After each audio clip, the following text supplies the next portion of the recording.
A'udzubillahi minasyaitonirrajim. Bismillahirrahmanirrahim. Assalamualaikum warahmatullahi wabarakatuh.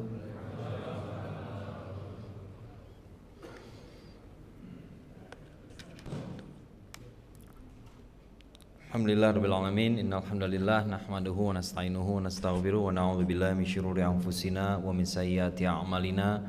May yahdihillahu fala mudhillalah wa may yudhlil fala hadiyalah. Asyhadu an la ilaha illallah wahdahu la syarikalah wa asyhadu anna Muhammadan abduhu wa rasuluh la nabiyya ba'dah.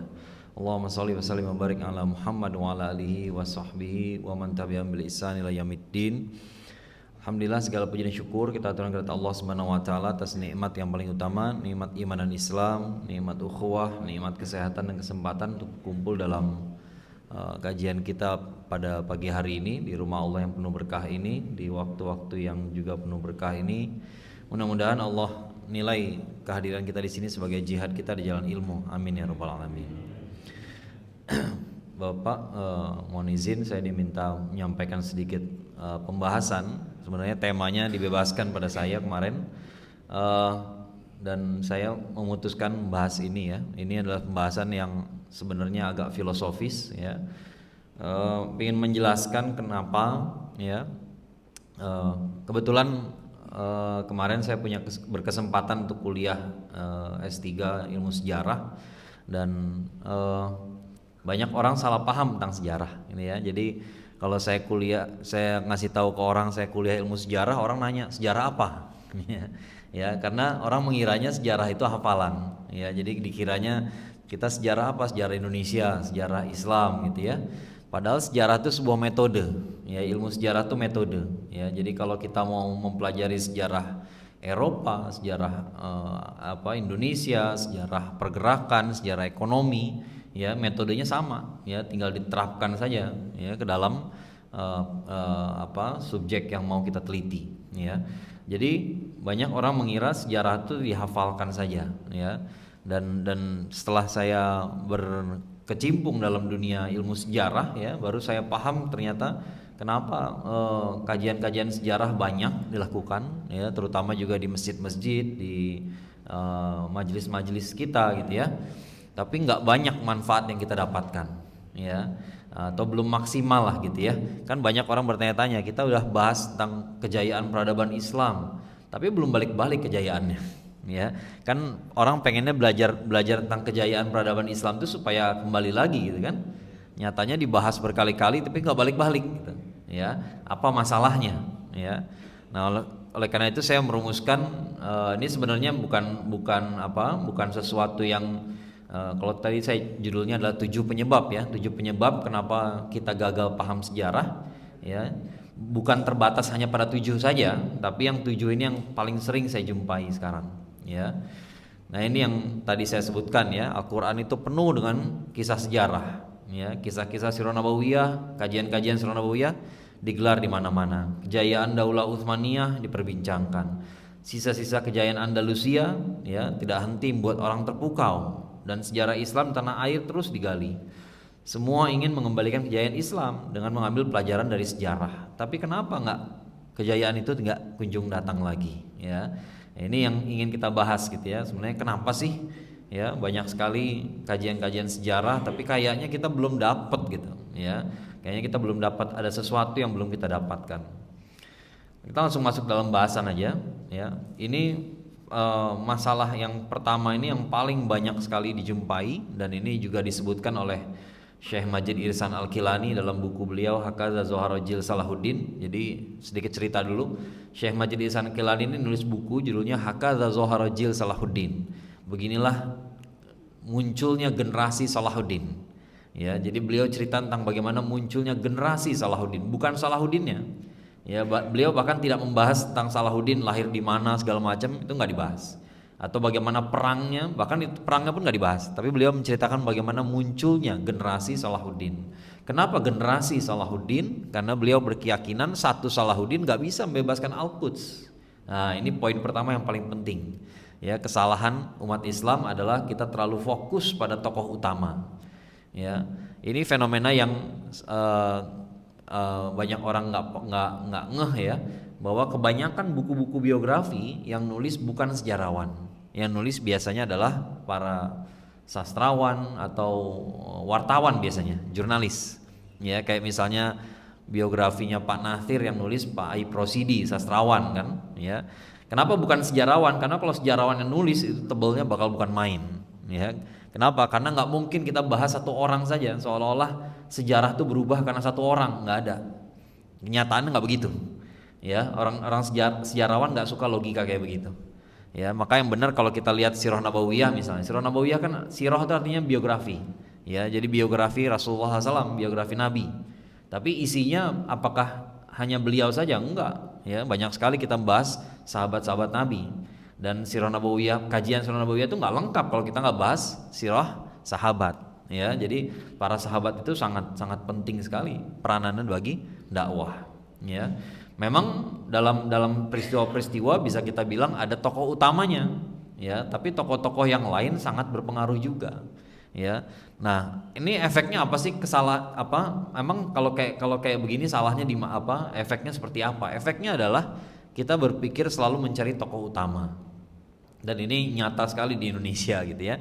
Di Indonesia kalau kita orang selalu berpikir ya gimana pemimpinnya. Ya, kalau ada pemimpinnya baru kita bisa maju. Padahal enggak juga. Ya, enggak juga. Contoh nyatanya di Quran tentang apa? Tentang kisah Nabi Musa alaihissalam. Ya, kurang bagus apa Nabi Musa alaihissalam? Kurang bagus apa Nabi Harun alaihissalam? Tapi kalau umatnya kayak begitu, ya begitulah jadinya. Ya, kita tahu sendiri. Ya, nggak ada perubahan besar yang bisa dilakukan oleh mereka. Ya, mereka cuma bisa survive dari Fir'aun aja. Ya, tapi sampai ke negeri seberang, laut udah dibelah, nyampe ke negeri seberang, mereka minta berhala pada Nabi Musa alaihissalam. Ya Musa jalana ilahan kama lahum alihah. Ya, jadi pemimpin yang bagus, yang hebat, nabi bahkan gitu ya, nabi dan rasul ya. Nabi Musa alaihissalam itu ulul azmi bahkan ya, dari seluruh nabi 124.000 nabi, ya 300-an rasul, cuman ada 5 ulul azmi. Ulul azmi itu nabi-nabi yang paling besar kesabarannya, yang paling berat ujiannya. Nabi Musa alaihissalam nggak usah ditanya lagi kualifikasinya. Tapi umatnya kayak begitu, ya. Jadi apa? Ya nggak jadi apa-apa, ya. Jadi berhentilah berpikir tentang tokoh utama, ya. Tokoh utama itu lahir dari kita juga, ya. Oleh karena itu kita nggak bisa mendesain gimana lahirnya Salahuddin yang baru, nggak bisa. Ya, tapi kita harus maju bareng-bareng. Nanti di antara generasi yang baik itu akan muncul orang yang unggul. Orang yang unggul itu suatu hal yang alamiah, ya. Maksudnya gini, ini pelajaran statistik ya, namanya distribusi normal gitu ya. Distribusi normal dari semua populasi pasti yang paling banyak tuh yang rata-rata aja, ya. Yang jelek banget tuh sedikit, yang bagus banget sedikit. Tapi yang bagus banget di atas rata-rata pasti ada. Jadi kalau anak-anak kita di sekolah kita paksakan harus hafal juz 30, pasti ada 1-2 orang yang hafal sampai 29. Ya, kita paksain mereka hafal 5 juz, pasti ada yang sampai 7 juz. Pasti ada yang lebih. Ya. Jadi orang unggul tuh nggak usah direkayasa, pasti ada aja. Ya, dengan adanya kompetisi pasti ada yang lebih unggul. Itu alamiah. Ya, jadi kita nggak perlu scouting, kita cari gitu siapa kira-kira nih yang bakal jadi pinter gitu ya. Terus kita fokus ke dia doang gitu ya. Ya, ini yang penting ada pemimpinnya. Kalau ada pemimpinnya di bangsa Indonesia bakal hebat. Enggak. Ya, semua bahasan sejarah menunjukkan sebaliknya. Ya, tidak demikian. Satu orang pemimpin hebat nggak bisa bikin apa-apa. Justru itulah pelajaran berdasarkan hikmah Allah ya, bukan karena nabi-nabi terdahulu nggak bagus, tapi itulah hikmah dari itulah keunggulan dari dakwahnya Rasulullah SAW. Rasulullah SAW berhasil menciptakan generasi sahabat. Ya, kalau kita baca dalam surat As-Saff ya ayyuhalladzina amanu lima taquluna ma la taf'alun kabura maqtan indallahi an taqulu ma la taf'alun. Ya, wahai orang beriman, kenapa kamu mengatakan apa yang tidak kamu kerjakan? Betapa besar kemarahan Allah, kemurkaan Allah ya, karena kamu mengatakan apa yang tidak kamu kerjakan. Ya, sungguhnya Allah mencintai orang-orang yang berperang ya, dalam saf-saf yang rapi seperti bangunan yang kokoh. Kemudian contohnya apa? Contoh dari kaum yang kata-katanya nggak sesuai dengan perbuatannya, ke Bani Israel zaman Nabi Musa AS dan Nabi Isa AS. Ya, zaman Nabi Musa AS ya kayak begitu, jumlahnya banyak. Ya, Ya, diseberangkan oleh Allah ke seberang lautan, diselamatkan dari Fir'aun sampai seberang lautan minta berhala. ya. Akhirnya dicari ditinggalkan minta bimbingan kepada Allah. Nabi Musa alaihissalam menerima Taurat ya. Begitu pulang mereka udah nyembah berhala sapi gitu ya.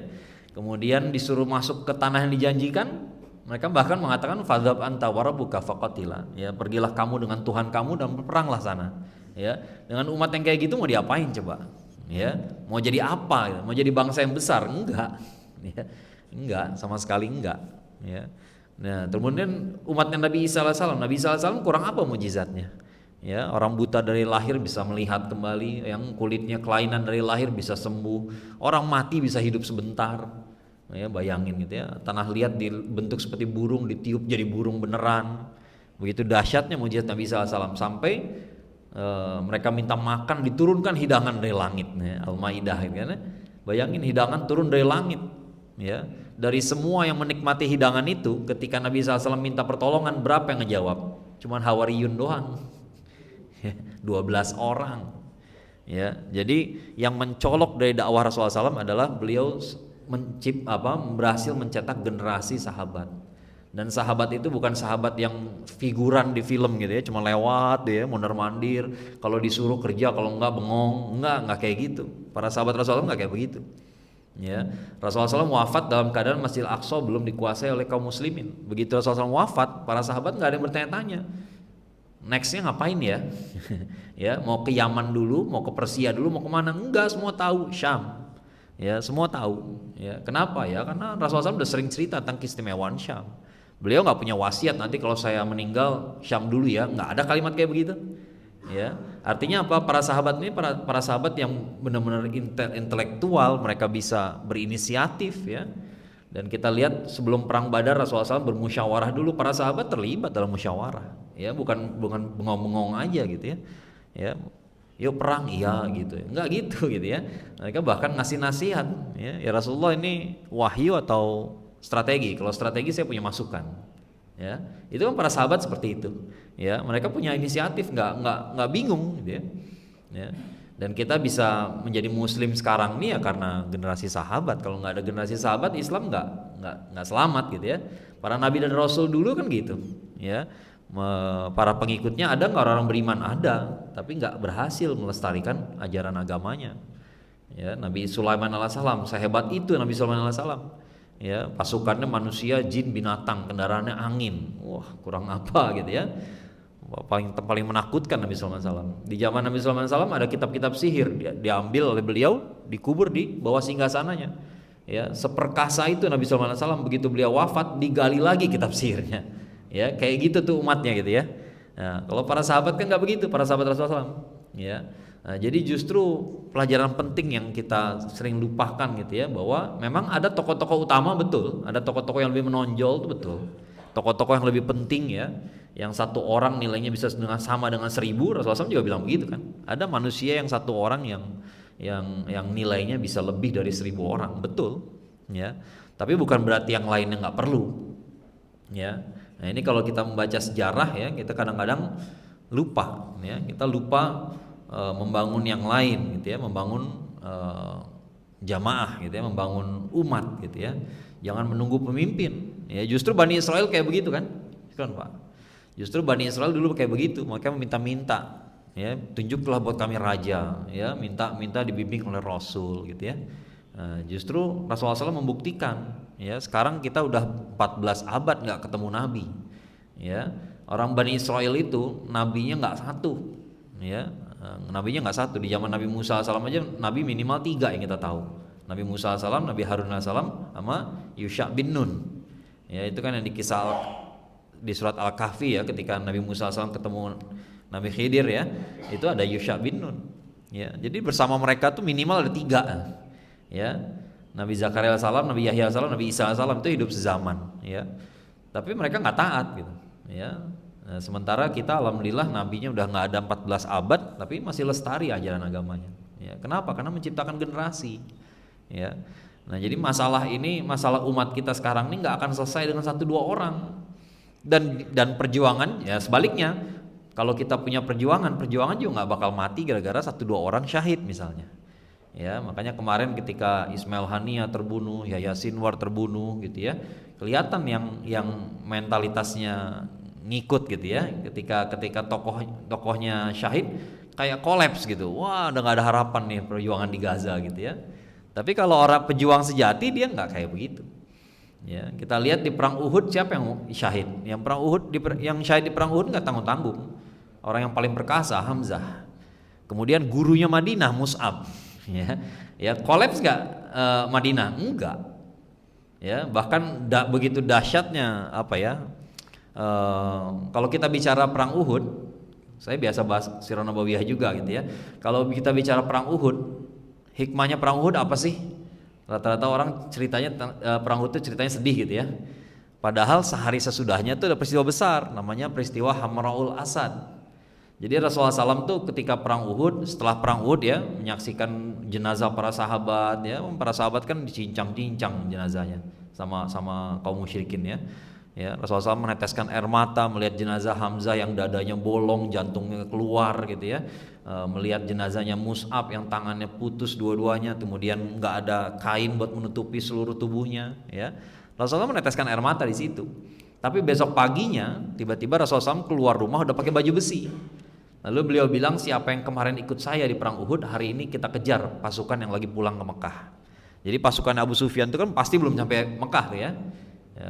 Nah dikejar. Ya, singkat cerita, akhirnya terjadi pertukaran pesan ya di antara dua pasukan dan janjian mereka perang di tempat namanya Hamraul Asad.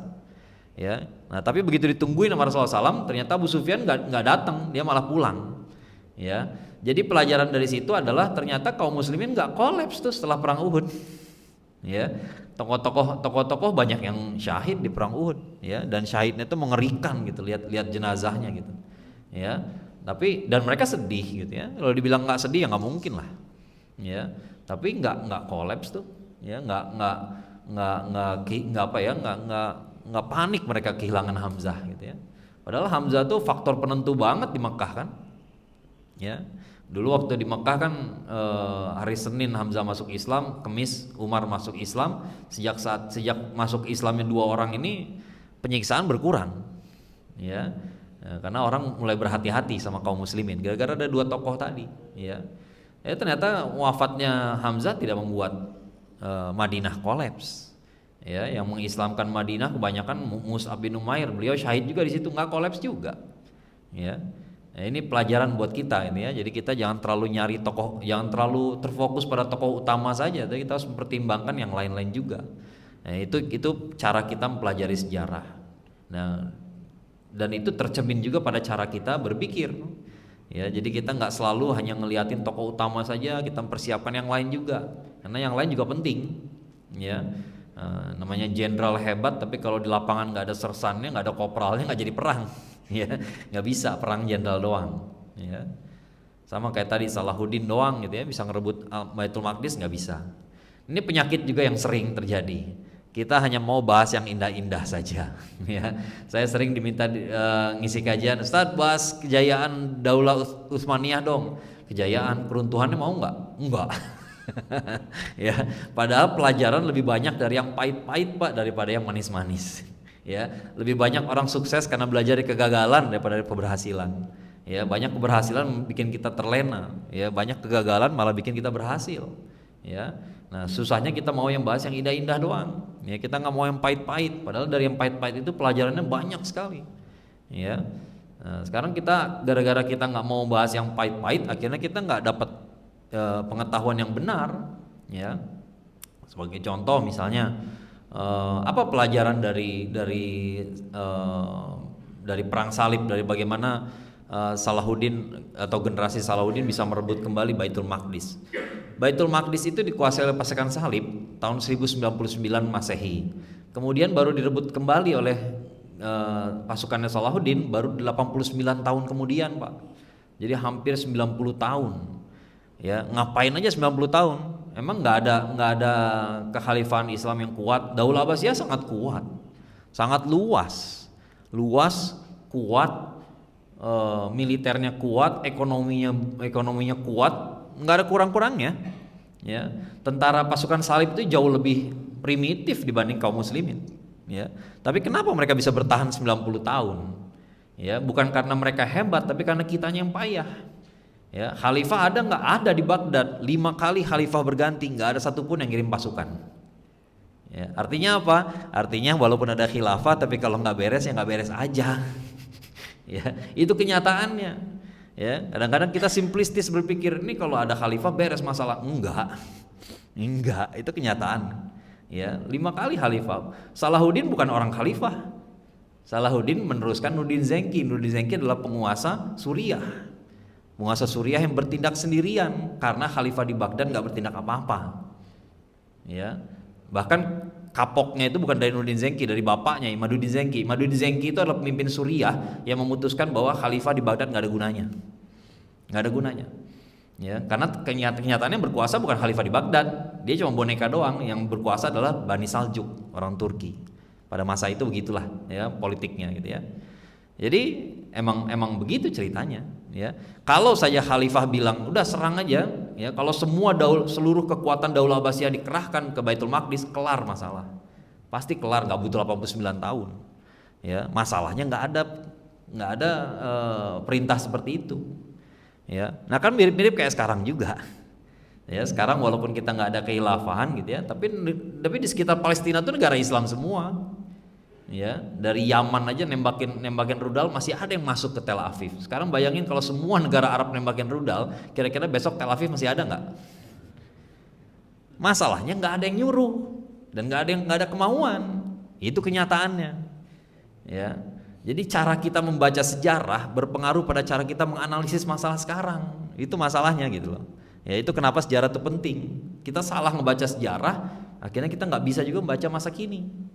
Ya, kenyataannya sama gitu ya. Bedanya cuman dulu Daulah Abbasiyah satu negara gitu ya. Kalau sekarang negaranya beda-beda. Tapi sama aja negara-negara Islam semua, itu sekitar Palestina negara Islam semua. Nggak ada yang nembakin rudal. Yang ada Jordania malah dukung Israel, Mesir malah nutup perbatasan, Uni Emirat Arab malah ya CS-an dari dulu. Itu aktor utamanya Abraham Accord justru kan. Abraham Accord tuh normalisasi hubungan antara Israel dengan negara Timur Tengah dari tahun 2017. Ya, itu kenyataan. Nah, sekarang kadang-kadang kita nggak mau lihat kenyataan. Ya, saya bilang negara Timur Tengah kayak begitu, faktanya kayak begitu, datanya semua kayak begitu, dibantahnya pakai keyakinan. Ya, nggak mungkin negara Arab kayak begitu. Udah dari dulu kayak begitu juga. Ya, ngapain aja sih?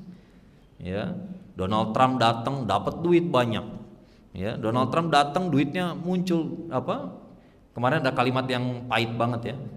Ya, ongkos yang dipakai oleh Donald Trump ngebantai kaum muslimin di Palestina terbayar dengan beberapa hari aja dia keliling Arab. Sementara pemimpin-pemimpin Arab tuh bahkan nggak punya duit buat ngasih roti ke Palestina selama 2 tahun ini. Ya, jadi buat ngebayarin Donald Trump ada duitnya, ya, tapi buat ngebayarin Palestina mah kagak ada. Ya, itu kenyataan. Ya, kita mau bicara kenyataan apa enggak? Kalau enggak ya enggak jadi-jadi. Enggak selesai ini masalah.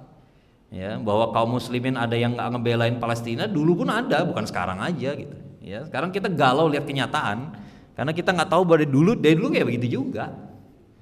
Dulu juga Baitul Maqdis dikuasai pasukan salib 89 tahun didiemin doang. Ya. Khalifah di Baghdad ya boneka doang, penguasanya Bani Saljuk. Nggak ada yang ngirim pasukan. Akhirnya terpaksa pasukan berangkat dari Suriah, inisiatif mereka sendiri. Ya, inisiatif Suriah. Ya, penguasa Suriah waktu itu sebenarnya bukan penguasa Suriah, bahkan penguasa Aleppo doang, Halab, ya, si Nuruddin Zenki ya. Kemudian setelah itu dia mempersatukan wilayah-wilayah yang lain, ya.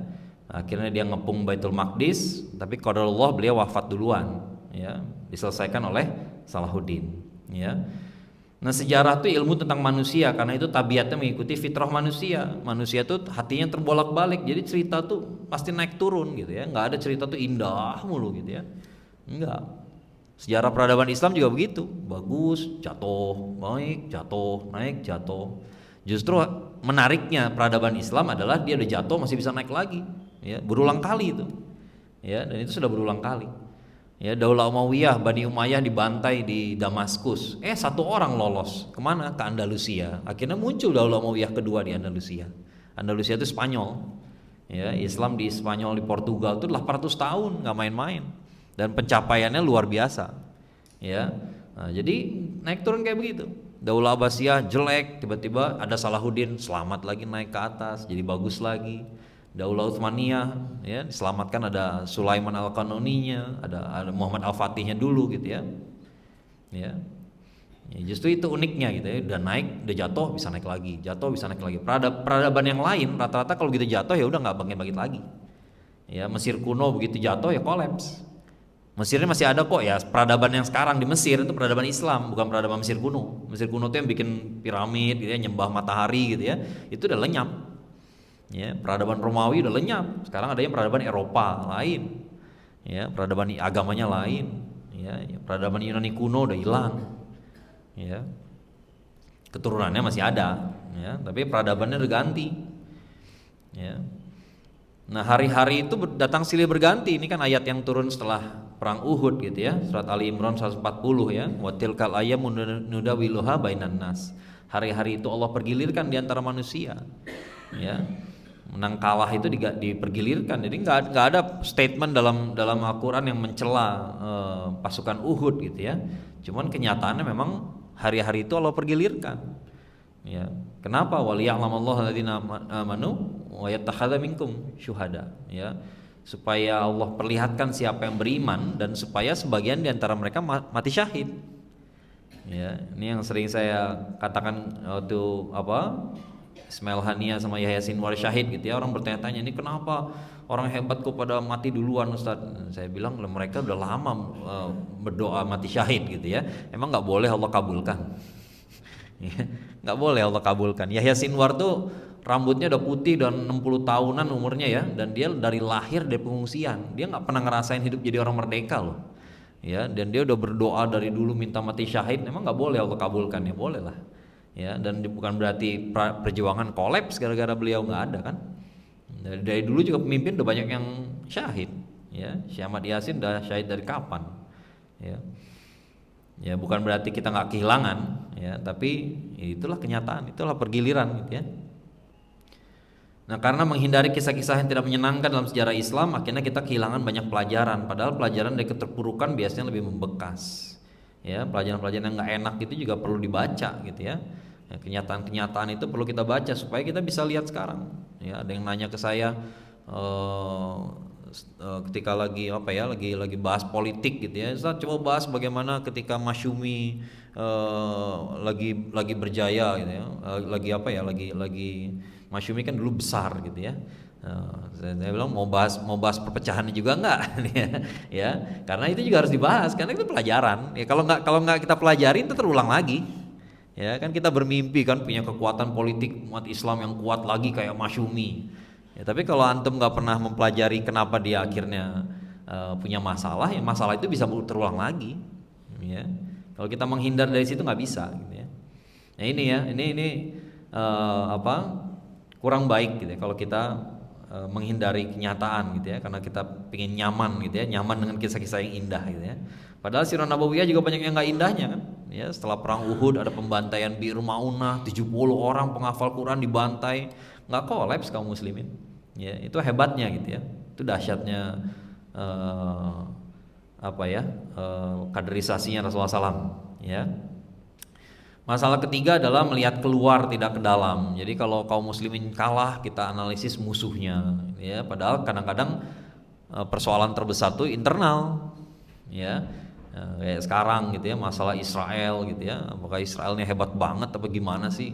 Bisa jadi kaum muslimin yang payah banget ya, bisa jadi emang kitanya yang disuruh bangkit sama Allah gitu ya, bukan musuhnya yang gimana-gimana amat ya. Amerika kuat banget Ustaz, Amerika tuh lagi sempoyongan sebenarnya ya. Kalau kita lihat Donald Trump tuh bisnismen bisnismen tuh harus punya poker face wajah pemain poker ya. Jadi walaupun lagi kolaps, tampang tuh harus happy aja gitu ya. Dan Donald Trump tuh kayak begitu ya kan, dia begitu petantang-petenteng ya bilang naikin tarif 2 minggu doang ngomong kayak begitu, habis itu ya turunin deh yang ini gitu ya, karena nggak bisa gitu ya, gaya dia cowboy kayak gitu nggak bisa dipertahankan ya. Udah banyak ekonom di Amerika Serikat yang udah bilang nih, kalau kita pertahankan kayak begini bubar negara ya, kacau ya. Donald Trump tuh naikin tarif seolah-olah kayak negara lain nggak punya alternatif kata dia Ya, padahal kan sekarang negara adidaya kan tiga, Amerika, Rusia, Cina. Ya, jadi begitu Amerika bilang gua pasang tarif, negara lain bisa pindah ke Cina aja. Ya, dagang sama Cina aja biar beres. Ya. Jadi apa? Masalahnya bukan musuh yang kuat banget gitu, bisa jadi gitu ya, bisa jadi. Atau mungkin ada faktor eksternal ya, tapi kadang-kadang kita lupa sama faktor internal. Padahal faktor internal ini juga penting banget. Ya, dan kita merasa betul di Indonesia gitu ya, kaum muslim ini rapuh sekali. Ya, rapuh sekali dalam masalah persatuan gitu ya. Ya kayak misalnya mengomentari masalah Suriah, ya kemarin ini kan apa ya, sukses ya diplomasinya gitu ya, Suriah, Turki gitu ya. Orang tiba-tiba pada bangga-banggain Suriah gitu ya. Saya bilang kemarin perasaan masih segar dalam ingatan gitu. Orang-orang yang sekarang bangga-banggain Suriah tuh yang kemarin ngefitnah dia juga kan gitu ya. Ketika Bashar Assad jatuh, dia naik, tiba-tiba Israel nyerang, itu berapa orang yang bilang, "Wow, berarti dia antek Israel." Gampang banget ngomong kayak begitu. Ya, saya bilang kok kita ngefitnah gampang banget ya, mentang-mentang bukan kelompok kita, gampang aja kita fitnah. Ya. Oh, Ustaz Akmal dukung Ahmad Syara ya. Saya nggak dukung dia, cuman antum kalau mau bilang dia agen Israel, ya harus ada buktinya dulu lah, jangan asal banget gitu. Ya, kemarin tuh gampang banget gitu. Ya, jadi bayangin ya, Bashar Assad jatuh, ya Ahmad Asyara naik, dulu namanya Al-Jolani panggilannya, Asyara tuh naik, presiden yang sekarang gitu ya. Bashar Assad jatuh, kabur ke Rusia. Dia naik, tiba-tiba Israel nyerang. Kesimpulan kita di sini adalah, padahal yang bikin kesimpulan, yang nyebarin isu sebenarnya orang Syiah, Pak. Ya perlu tahu gitu ya, orang Syiah itu pada sakit hati semua gara-gara Bashar Assad jatuh. Ya di Indonesia, ya di Indonesia. Ya, nah Bashar Assad jatuh, Ahmad Syara naik, Israel nyerang. Tiba-tiba kesimpulan kita di sini adalah berarti Ahmad Syara ini adalah agen Israel, gitu ya. Ini di mana logikanya, gitu ya? Ini kan kudeta, bukan pergantian kepemimpinan. Kalau pergantian kepemimpinan, ya Pak Jokowi turun, Pak Prabowo naik, semua jenderal pasti setia sama presiden yang baru. Itu pergantian kepemimpinan. Kalau kudeta, pemimpin yang baru belum tentu dapat kesetiaan dari semua jenderal. Ya, artinya begitu dia naik, semua perbatasan apakah udah bisa dijaga? Belum tentu. Ya kalau kita jadi Israel, ya itulah saat yang tepat buat masuk emang.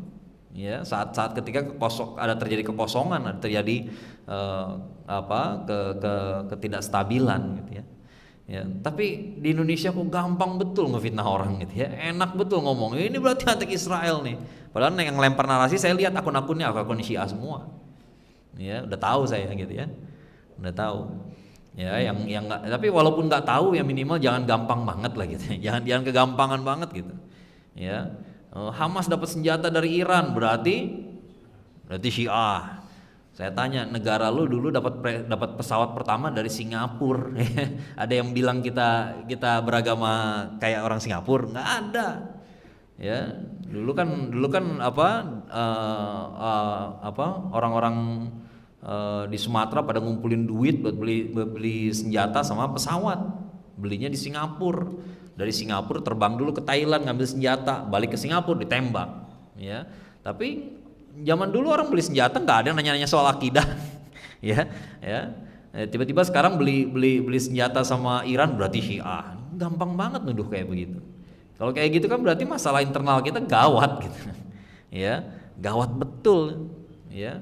Ini dalam situasi perang mau beli senjata dari mana aja terserah, ya. Apalagi kalau nggak ada yang jual, ya.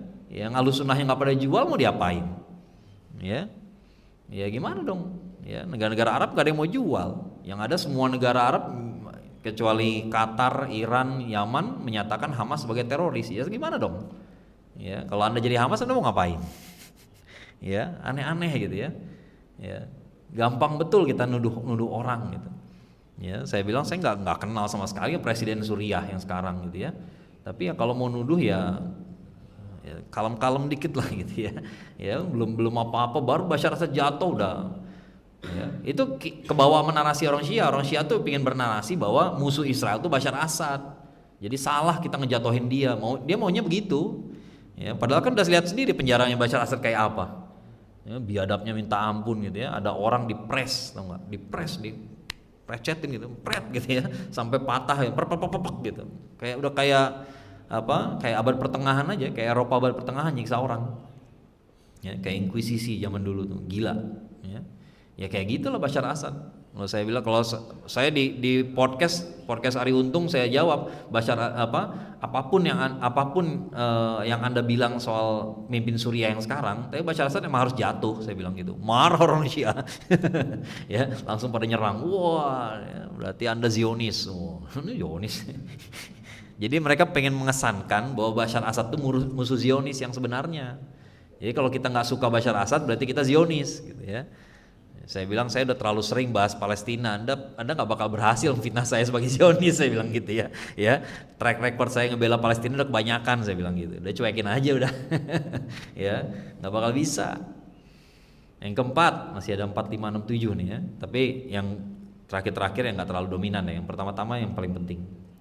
Ya, yang keempat kita mengkaji peristiwa-peristiwa sebagai unit terpisah satu sama lainnya. Padahal nggak ada yang terpisah. Ya. Sejarah itu tentang waktu itu terus bergulir. Ya, jadi suatu peristiwa itu berhubungan dengan peristiwa sebelumnya. Ya, kita perlu menganalisis dengan lebih rapi. Kemarin saya dalam sebuah kajian online saya memberikan kajian komprehensif. Ya, saya menjawab kenapa Palestina itu solusinya bukan hijrah. Ya, jelas, clear sekali bukan hijrah. Kenapa bukan hijrah? Karena ceritanya nggak sama sekali dengan Rasulullah SAW. Ya, nah sekarang masalah kita adalah kita simplistis melihat masalah Rasulullah SAW. Rasulullah SAW hijrah kenapa? Karena diganggu di Mekah. Kalau diganggu dari tahun pertama udah pindah. Ya, udah tahun pertama dipindah, tahun ketiga, tahun kedua itu sahabat-sahabat udah mulai disiksa. Ya, sahabat yang disiksa tuh yang kayak keluarga Yasir yang ibunya ditusuk dari bawah sampai ke atas, tembus ke atas, yang kayak begitu gitu. Justru menjelang hijrah nggak ada lagi hal kayak begitu. Kenapa? Karena Hamzah dan Umar udah masuk Islam. Jadi justru kalau mau berargumen saya akan mengatakan tekanan justru berkurang. Ya. Dan terutama karena pemboikotan kan direkayasa sama Abu Jahal ya. Nanti cerita detailnya kepanjangan gitu ya. Abu Jahal tuh merekayasa supaya terjadi pemboikotan ya. Begitu pemboikotan berakhir karena kaum musyrikin sendiri akhirnya ngelihat ini Abu Jahal zolim. Abu Jahal tuh bikin keputusan tanpa konsultasi dengan seluruh pemimpin kabilah. Jadi artinya selesai pemboikotan itu sebenarnya kaum musyrikin pun agak bersimpati kepada kaum muslimin. Ya, jadi permusuhannya justru nggak sekeras yang sebelumnya. Ya, jadi nggak bisa kita mengatakan Rasulullah hijrah karena diganggu, bukan cuma diganggu doang. Ya, selain diganggu dorongan, ya ada dorongan itu ya, dorongan bahwa dakwah agak stagnan nih di Mekah, boleh kita bisa ngambil gitu. Tapi ada faktor lain, apa? Terbuka di Madinah. Karena kita nggak mungkin hijrah ke sembarang tempat kan. Ya, Rasulullah mau hijrah kemana tadinya? Ke Taif. Ternyata ditolak. Ya, jadi hijrah ke tempat yang nolak nggak mungkin. Ya, gitu ya. Artinya ada orang yang tidak menolak, itu faktor yang penting sekali.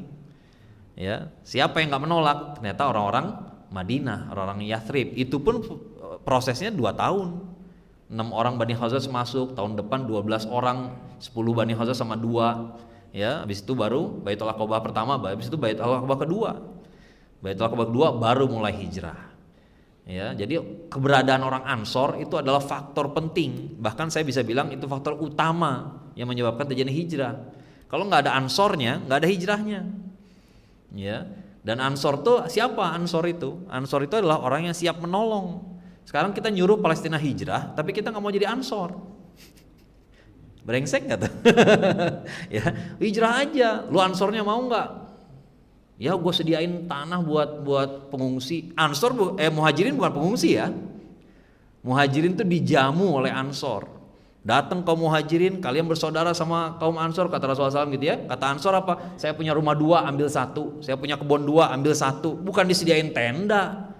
Kalau pengungsi punya tenda mah, kaum orang Palestina dari dulu udah mengungsi. Udah ngungsi ke Jordania, udah ngungsi kemana-mana. Sampai sekarang jadi pengungsi aja. Ya, jadi hebat nggak mereka? Enggak. Kalau kaum Muhajirin dijamu sama Ansor, diperkuat, dikasih nafkah sampai mereka bisa berdiri sendiri, dipersenjatai. Hijrah itu adalah langkah termasuk dalam jihad. Hijrah itu bukan alternatif dari jihad. Ya, Rasulullah SAW hijrah mau ngapain? Ya buat menyerang kembali Mekah. Sama kayak orang Bandung ngebakar kotanya, buat apa dibakar? buat ninggalin Bandung, bukan. Ya, supaya nggak diambil sama Belanda, nanti kita rebut kembali. Ya, Bandung tuh emang mau direbut kembali, bukan mau ditinggalin. Mekah juga ditinggalin buat direbut kembali kan. Ya, jadi sekarang boleh-boleh aja antum bilang orang Palestina hijrah dong, tapi ente juga jadi ansornya. Ya, pastikan mereka hidup layak, mereka jadi sehat, kita bangun angkatan bersenjata, kita serang balik Palestina, boleh kayak begitu mah, cakep.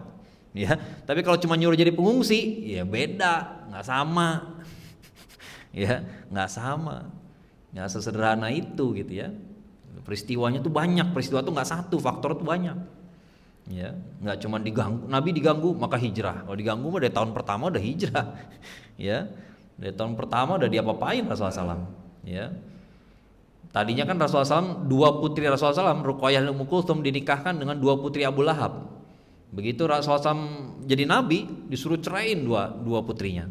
Ya, kalau bicara gangguan sih dari awal gangguan udah kenceng banget gitu ya. Ya nggak sesederhana itu. Ya, yang kelima, bahwa suatu peristiwa punya sebab tunggal, padahal sebab-sebabnya banyak. Ya, sebab-sebabnya banyak. Orang berhasil karena apa? Karena dia berusaha, enggak juga gitu ya. Banyak orang berusaha tapi enggak berhasil. Bisa jadi dia berhasil ya karena ada lingkungan yang kondusif dan sebagainya gitu ya. Jadi sejarah tuh mengajari kita berpikir komprehensif. Ya, orang tuh sebab nggak mungkin cuma satu doang. Ya, pasti ada sebab-sebab yang lain. Ya, kenapa dia bisa begini yang lain nggak bisa? Oh, karena ada kalau anak sekarang bilangnya ada privilege misalnya gitu ya. Oh, ini udah terbiasa dia karena orang tuanya udah kondisikan dia kayak begini. Ya, ada pendidikannya, ada lingkungannya, ada motivasinya, pernah mengalami kegagalan, pernah mengalami trauma. Itu semua berpengaruh. Ya, dan peristiwa-peristiwa sebelumnya seperti apa? Ya, itu kadang-kadang kita nggak ngelihat ke situ gitu ya, kita lalai. Kemudian yang keenam, kita salah bikin perbandingan yang tadi gitu ya, itu masalah analisis sih, gara-gara kita salah ngelihat peristiwanya jadi perbandingannya nggak tepat ya. Masalah Palestina dilihat ke masalah hijrah, nggak sama, ceritanya nggak sama ya, nggak sama persis gitu ya. Akhirnya kita analisisnya keliru, kita salah bikin perbandingan. Ya, kita misalnya apalagi ya contohnya ya, contohnya kita pengen mencetak Salahuddin. Oh ini yang favorit ya, karena saya tesis dan disertasi saya soal Buya Hamka, jadi saya sering bahas Buya Hamka. Di sini juga saya pernah bahas Buya Hamka kan ya. Ya, ada yang nanya ke saya, kenapa adiknya Buya Hamka murtad? Ada adiknya Buya Hamka, adiknya murtad. Ya, ada adiknya murtad dan jadi pendeta bahkan. Ya, ada yang nanya ke saya, kenapa kakaknya ulama, adiknya jadi pendeta? Nah, perbandingan kan, ya, seolah kayak nggak masuk akal. Kenapa? Karena kita bayangin kalau adik kakak berarti makan bareng, dibesarkan bareng, enggak, ya, itu usianya jauh berbeda. Ya, kalau Buya Hamka dibesarkan oleh bapaknya ulama besar, Haji Rasul. Ya, Buya Hamka waktu masih kecil nakal, tapi senakal-nakalnya Buya Hamka di kampung halamannya di Maninjau isinya ulama juga. Ya, jadi senakal-nakalnya beliau dalam pengawasan para ulama semua. Ya, kabur sedikit ke atas ada Syekh Ibrahim bin Musa Parabe, ya, jalan sedikit ada Syekh Jamil Jambe, nggak bisa kemana-mana dia. Ya, dia pengen lari ke Jawa kemana? Ke Cokrominoto. Ya, selamat lah orang kayak begitu. Ya, umur 19 tahun dia sakit, 17 tahun dia sakit hati, kabur ke Tanah Suci. Ya, saya cerita ke anak-anak muda ya, antum kalau kesel sakit hati gitu ya, jangan lari ke narkoba. Kalau Buya Hamka lari ke Tanah Suci, selamat insya Allah gitu ya. Ya, kalau kesel tuh lari ke perpustakaan gitu ya. Kesel sama orang tua, lari ke perpustakaan kayak gitu ya, biar pinter. Ya, lari ke ulama, lari ke kajian gitu ya. Selamat ya. Adiknya lahir jauh, beda ibu ya. Dan ketika dia lahir, Haji Rasul sudah tua.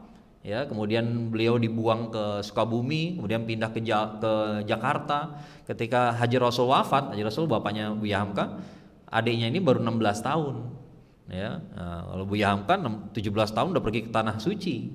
Ya, udah merintis Muhammadiyah di Minangkabau gitu ya. Kalau adiknya ini belum ngapa-ngapain. Begitu bapaknya wafat, adiknya kemana? Ke Amerika. Jadi walaupun kakak beradik, jalan ceritanya jauh banget. Jalan ceritanya jauh sekali gitu ya. Jadi nggak apple to apple perbandingannya, dan hasilnya pun nggak sama ya.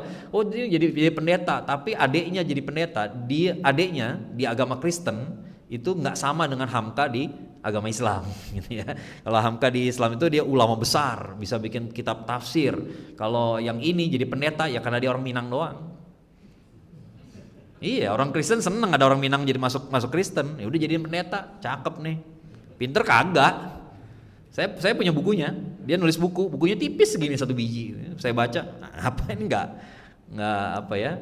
Ngebandingin ini sama Hamka tuh penghinaan saya bilang. Ya ini dibeli buat dokumentasi aja, dibaca nggak ada isinya. Nggak ada isinya, buat dokumentasi aja biar saya tahu, biar saya bisa ngasih tahu nih ada loh bukunya, udah gitu doang. Ya dibaca sekali duduk juga tahu, selesai. Ya nggak sama sekali dengan Hamka gitu ya, beda banget ya. Nah itu perbandingan tuh nggak sama, jadi jangan dibandingin. Wah kadang-kadang kalau kita simplistis jadi gampang aja bilang wah ternyata punya kakak seorang ulama tidak menjamin kita jadi benar. Kan simplistis banget ya. Kejadiannya nggak sederhana itu ya. Kejadiannya memang jalan hidupnya beda banget, ada hubungannya sama penjajahan juga ya, gara-gara Haji Rasul dijadikan musuh sama Belanda gitu ya. Waktu Hamka dibesarkan Haji Rasul masih aman ya, jadi beliau masih ngajar, Hamka tuh masih dididik secara intensif dan seterusnya. Masalah kita yang terakhir adalah kita lupa amanah sejarah. Apa itu amanah sejarah? Ya ngapain kita belajar sejarah? Belajar sejarah tuh ya berhubungan dengan yang pertama tadi sih ya.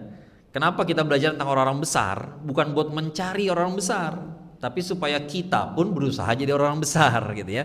Jadi kalau kita belajar sejarah tapi nggak merasa punya tanggung jawab, gagal belajarnya. Ya, buat apa kita belajar sejarah? Buat apa kita bahas Salahuddin? Nyatanya kita nunjuk orang lain, lu aja jadi Salahuddin, lu aja jadi Khalid bin Walid zaman sekarang, lu jadi Umar. Orang pada nanya semua, kalau saya ngisi kajian Hamka orang nanya, siapa Hamka zaman sekarang Ustadz? Jawaban saya sama, kalau nggak ada, barangkali antum. Ya jangan nyuruh-nyuruh orang lain gitu ya, maunya nyuruh-nyuruh orang lain, antum dong, makanya antum maju dong kayak Buya Hamka. Nah lu kenapa diam aja? Ya, kita tuh belajar orang-orang besar supaya terinspirasi. Kalau nggak terinspirasi, gagal berarti buat apa? Ya, jadi ini bukan kisah yang dibaca karena romantismenya gitu ya, wow gitu ya, wow itu nggak penting gitu ya. Yang penting itu adalah pengen juga gue kayak gitu. Nah itu yang penting tuh ya, pengen aja.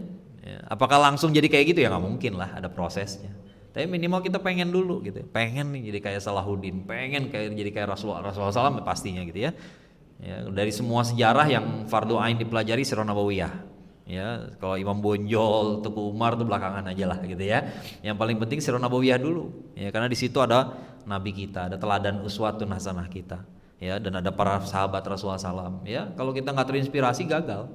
Ya, buat apa? Makanya di zaman Eropa abad pertengahan, sejarah inilah namanya pendidikan karakter. Pendidikan karakter adalah sejarah. Ya, bayangin kita dicekokin pangeran-pangeran tuh dicekokin cerita tentang orang besar terus. Ya, akhirnya mereka jadi orang besar. Anak-anak sekarang Pak rusak karena tiap hari cokokin orang-orang nggak besar. Ya, tiap kali lihat artis konyol-konyolan, ya, konyol-konyolan, bercandanya juga bercanda gitu-gitu doang, bercanda pro miskin lah, apalah gitu, bercandanya nggak berselera sama sekali gitu. Ya, nyalain medsos ketemu Abu Janda, ya elah, ya. Nggak ada yang bagus gitu, ya nggak ada yang bagus, apa sih ya, komedi tapi komedinya yang agak ini gimana gitu ya, agak intelektual gitu ya, enggak gitu ya. Jadi mereka ngelihatnya kayak gitu-gitu terus, mereka kira dunia kayak begitu ya. Nah, ini penting gitu ya. Jadi sebenarnya tapi walaupun kita cekoki cerita orang besar, kalau kita lupa amanah sejarah ya, bahwa sejarah itu untuk menginspirasi kita. Ya, kalau nggak menginspirasi, kita nggak tertarik membahas orang terdahulu. Itu mah orang dulu udah lewat. Ya buat apa dibahas? Kan dibahas karena kita pengen mengulang kehebatan mereka gitu ya. Mudah-mudahan kita bisa terinspirasi, mudah-mudahan ada kebaikan-kebaikan mereka bisa kita ulangi gitu ya. Nah ini tadi saya lupa cerita, ini Alhambra. Ini objek wisata nomor 1 di Spanyol. Ya, ini istana terakhir kaum muslimin di Granada. Ya, nah kita lihat ngapain orang lihat foto ini datang ke sini gitu ya, kan supaya terinspirasi kan. Wah, Islam dulu bisa kayak begini ya. Ya, alhamdulillah Februari kemarin saya nganter jemaah ke sini lagi gitu ya, udah ketiga kalinya. Rila Andalusia ya. Jadi tour tapi kita belajar sejarah Andalusia, Maroko, Spanyol, Portugal.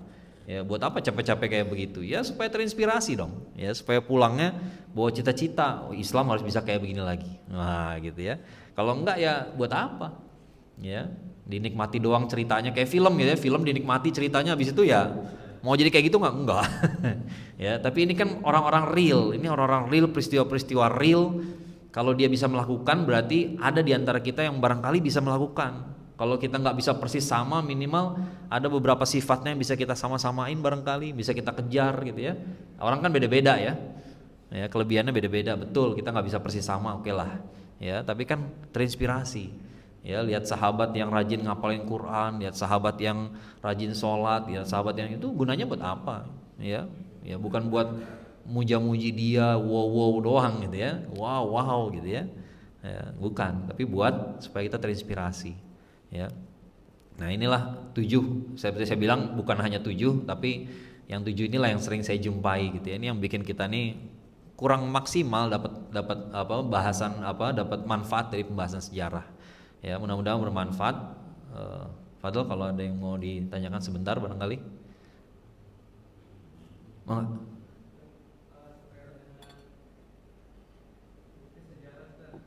Ya.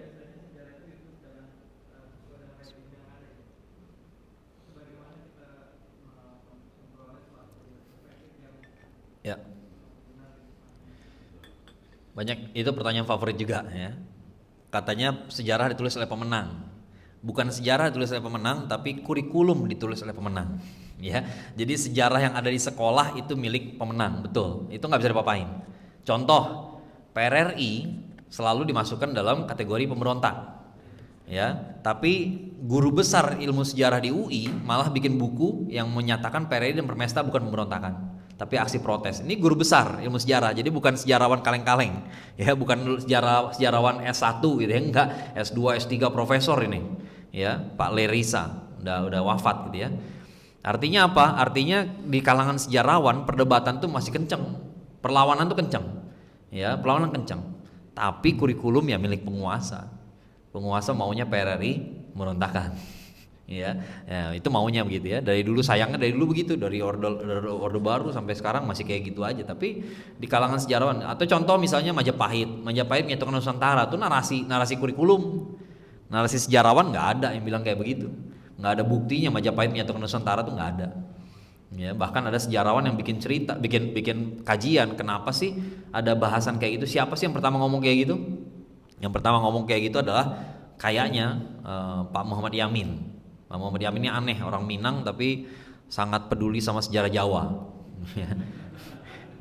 Soalnya kisah Minangkabau itu adalah kisah bagaimana legenda Minangkabau itu legenda bagaimana orang Minang ngalahin Majapahit. Jadi aneh kalau ada orang Minang bangga sama Majapahit itu aneh gitu ya. Itu pelanggaran betul gitu ya. Tapi Pak Muhammad Yamin kayak begitu. Ya, dan kayaknya ya ini juga udah husnuzonnya gitu ya. Kata beliau kayaknya sih mitos Majapahit itu dibuat supaya Indonesia punya alasan buat bersatu. Jadi diceritakan bahwa kita dulu pernah bersatu loh di bawah Majapahit dan dulu kita besar loh. Nyatanya Majapahit boro-boro nyatukan Nusantara. Di Jawa Barat aja nggak ada bekasnya kan? Nggak ada bekasnya di Jawa Barat, gitu ya. Nggak ada ceritanya gitu. Jauh-jauh cari ke Sumatera nggak bakal nemu, Kalimantan ke laut aja. Ya, jadi itu apa? Jadi kalau dibilang sejarah itu ditulis pemenang nggak juga. Sebenarnya banyak juga yang nulis sejarah. Nah, bagian yang penting dari sejarah yang ini pentingnya kita mengubah mindset kita terhadap sejarah. Sejarah itu bukan ilmu hafalan, tapi ilmu logika juga. Ya, oleh karena itu kalau ada yang tidak masuk akal harus dibantah. Ya, kadang-kadang kita nerima aja gitu, makanya kita jadi galau. Padahal kalau kita merasa ini nggak masuk akal, boleh kita ngelawan. Ya, boleh kita ngelawan. Contohnya nih ada riwayat yang sangat populer tapi tidak benar. Kemungkinan besar tidak benar. Kisah Tariq bin Ziyad ngebakal kapal. Jadi dia bawa kapal dari Maroko nyebrang ke Spanyol di Selat Gibraltar, kemudian di Pulau Gibraltarnya kemudian kapal-kapal itu dibakar. Ya, supaya apa? Supaya pasukannya nggak mikir pulang. Nah, pokoknya kita harus menang di Spanyol. Itu riwayat populer. Ya, tapi ternyata dilihat dari matan dan sanadnya karena sama Pak. Jadi yang dicek betul-betul dua hal itu, ya, isinya dan periwayatannya. Nah, ilmu hadis tuh kalau udah ngerti ilmu hadis masuk ke sejarah gampang enak ya. Isinya nggak logis. Kenapa isinya nggak logis? Karena kapal-kapal yang dibawa Tariq bin Ziyad itu kebanyakan pinjaman dari kerajaan sebelah ya. Gimana caranya minjem kapal terus dibakar? Ya ini etikanya gimana gitu ya, nggak masuk akal gitu ya. Kemudian dari segi sanad masalahnya adalah para sejarawan muslim yang di zaman itu, Ibnu Katsir dan kawan-kawan, nggak ada cerita soal pembakaran kapal. Ya, cerita pembakaran kapal muncul di buku-buku, di karangan-karangan orang yang hidup 200 tahun setelah Tariq bin Ziyad. Nah, gitu ya. Jadi penulis zamannya malah nggak cerita itu. Padahal kalau benar ada pembakaran kapal kan itu pasti hot issue banget kan. Ya, pasti orang bakal ngomongin gitu ya. Ya, jadi sejarah itu juga masalah logika juga gitu. Bukan masalah sekedar hafal. Dia bilang begini, galau kita Ustadz, ya kita nilai dong mana yang logis, ya mana yang logis, logika juga dipakai di situ, ya nggak masuk akal. Contoh lagi kemarin film Buya Hamka yang kedua, ada yang nonton nggak? Itu ada adegan Buya Hamka mau bunuh diri, ya saya termasuk yang mengatakan saya termasuk yang nggak setuju, ya memang ada disebutkan. Jadi dalam kata pengantar buku tasawuf modern edisi kesekian, edisi revisi kesekian gitu ya, karena kan tasawuf modern kan beliau tulis sebelum masuk tahanan ya. Ya jadi ini ada revisinya, dia kata pengantar beliau cerita bahwa interogasinya itu sangat merendahkan ya, sehingga martabat beliau jatuh sekali rasanya diinterogasi kayak begitu, sehingga beliau mengatakan sempat saya melihat ada silet di sebuah meja, kalau gelap mata ingin rasanya memotong pergelangan nadi ya. Nah, pertanyaannya itu ekspresi atau kontemplasi? Ya, saya berpendapat itu ekspresi, bukan kontemplasi. Kontemplasi itu artinya dipikirin benar-benar dia mempertimbangkan pengen bunuh diri gitu. Ya, atau ekspresi aja, ekspresi sakit hati. Kalau menurut saya ekspresi. Kenapa ekspresi? Karena beliau cerita tentang pengalaman di penjara itu banyak di beberapa tempat. Ya, di awal tafsir Al-Azhar juga ada. Tapi cuma cerita soal bunuh diri itu di situ doang, satu tempat itu doang. Ya, satu. Kedua, profilnya nggak masuk akal. Orang kalau mau bunuh diri kira-kira punya semangat apa enggak? Orang kalau mau bunuh diri bersemangat apa lesu gitu ya? Lesu. Anehnya Buya Hamka 2 tahun di penjara selesai tafsir Al-Azhar 27 juz. Itu orang bersemangat apa orang lesu? Bersemangat, nggak masuk profilnya. Ya itu contoh gitu ya, bagaimana sejarawan juga pakai logika, nggak masuk akal. Hamka dibilang mau bunuh diri, itu ekspresi. Kan beliau sastrawan. Sama kayak kita bilang rasanya mau pecah kepala saya. Beneran mau pecah? Enggak gitu ya. Itu frustasi gitu kan. Ya, dada saya mau meledak mendengar berita itu. Oh, meledak beneran? Enggak lah gitu ya. Enggak begitu kan? Ya, rasanya seperti ditikam punggung saya. Wah, ini bahasa-bahasa ekspresi. Ya. Itu contoh gitu. Jadi memang ya kesulitannya di situ. Memang bukan berarti mudah juga ya, karena kita berhadapan dengan penguasa, pastinya versi penguasa lebih banyak beredar. Ya, tapi jangan khawatir, sejarawan juga ngasih perlawanan kok sebenarnya gitu ya, ngasih perlawanan bukan diem-diem aja gitu ya. Ini ya tapi itulah pertarungannya di situ mau nggak mau ya. Sekarang apa sumbangsih para pahlawan muslim di mana di sejarah Indonesia juga masih banyak yang belum terlihat kan ya. Kebangkitan nasional Budi Utomo ya, padahal justru Budi Utomo itu bukan gerakan nasional ya. Budi Utomo itu gerakan gerakan bangsawan Jawa, priai Jawa ya, bukan nasional. Yang nasional pertama kali Serikat Dagang Islam ya. Serikat Dagang Islam itulah yang visinya bukan lagi kedaerahan ya. Kongres Pemuda kedua juga semuanya yang datang organisasi daerah kan, Yong Java, Yong Sumatera dan Bon, Yong Celebes dari pemuda Betawi ya, kecuali satu Yong Islamiten Bon ya. Jadi selalu Islam itulah yang bisa menyatukan semua ya. Kalau kita cerita kayak begitu kan, tapi kan bakal ada yang merasa terancam gitu ya, yang bawa narasi Islam. Wah ya, ini negara bukan negara milik orang Islam doang ya, bukan negara milik orang Islam, tapi kan orang Islam 80%, dulu 90% ya, dulu 90%. Jadi kalau Indonesia merdeka 90% gara-gara kita ya, dan bahkan saya berani bilang lebih dari 90%. Kenapa? Kalau kita lihat artikel-artikel yang ditulis sama orang Belanda tuh cuma bilang lawan mereka cuma Islam radikal doang Nggak ada mereka menghadapi di Indonesia kita perang melawan Hindu radikal, Buddha radikal, Kristen, nggak ada. Ya, yang mereka pertimbangkan cuma orang Islam doang.